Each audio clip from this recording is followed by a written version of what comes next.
পর্দার আড়ালে চূড়ান্ত প্রস্তুতি। ইরানের চারপাশে মার্কিন রণতরী ও হাজারো সৈন্য। মহাসংঘাত কি তবে আসন্ন? আসসালামু আলাইকুম। মধ্যপ্রাচ্যের আকাশে কি তবে মহাপ্রলয়ের ঘন ঘটা? ডোনাল্ড ট্রাম্প একদিকে আলোচনার কথা বলছেন, আর অন্যদিকে মার্কিন পেন্টাগন পারস্য উপসাগরে পাঠাচ্ছে তাদের সবচাইতে বিধ্বংসী যুদ্ধ সরঞ্জাম।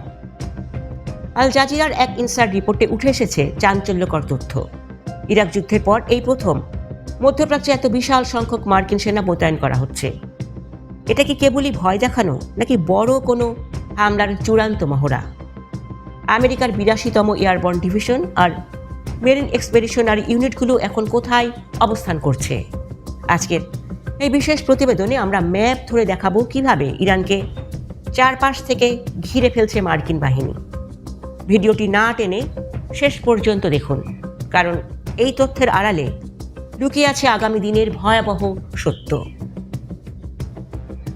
আল জাজিরার রিপোর্ট অনুযায়ী বর্তমানে মধ্যপ্রাচ্যে আমেরিকার 50,000-এরও বেশি সেনা মোতায়েন রয়েছে। তবে সবচাইতে রহস্যজনক হল 3টে ভিন্ন দিক থেকে আসা মার্কিন ফরমেশন।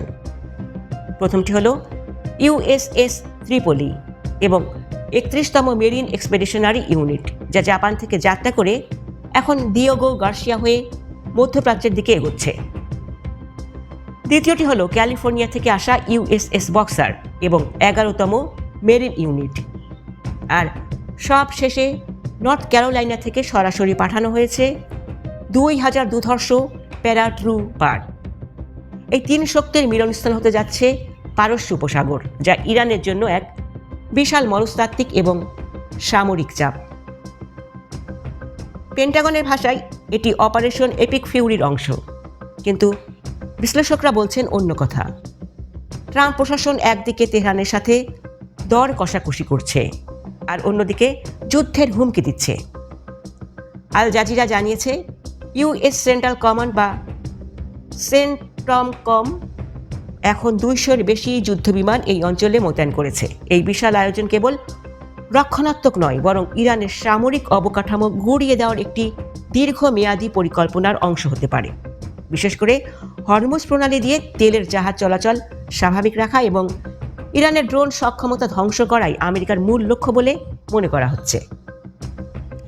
এই উত্তাল সময়ে ইরানও কিন্তু বসে নেই। আল জাজিরা ইঙ্গিত দিয়েছে যে রাশিয়া এবং চীন ইরানের এই পরিস্থিতির উপর কড়া নজর রাখছে। ইরান ইতিমধ্যে জিসিসি দেশগুলোর উপর ড্রোন এবং মিসাইল হামলা চালিয়েছে। প্রশ্ন হলো, আমেরিকা কি সত্যিই ইরানের সরাসরি স্থল অভিযান চালাবে, নাকি সাগরে ড্রোন আর মিসাইল দিয়েই এই যুদ্ধ সীমাবদ্ধ থাকবে?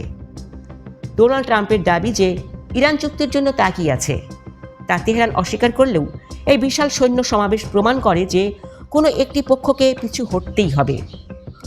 আর তা না হলে 26 বছরের ইতিহাসে সবচাইতে ভয়াবহ সংঘাত দেখতে যাচ্ছে বিশ্ব। দর্শক, আপনার কি মনে হয় আমেরিকা কি সত্যিই ইরানে বড় কোনো হামলা চালাবে, নাকি এই সৈন্য সমাবেশ কেবলই একটি চাপ তৈরির কৌশল? আপনার মূল্যবান মতামত কমেন্টে জানান। যুদ্ধের এই ইনসাইড নিউজ এবং পর্দার অন্তরালের খবরগুলো সবার কাছে পৌঁছে দিতে ভিডিওটি শেয়ার করুন। আন্তর্জাতিক রাজনীতির এমন সব এক্সক্লুসিভ আপডেট সবার আগে পেতে আমাদের চ্যানেলটি এখনই সাবস্ক্রাইব করুন। ধন্যবাদ।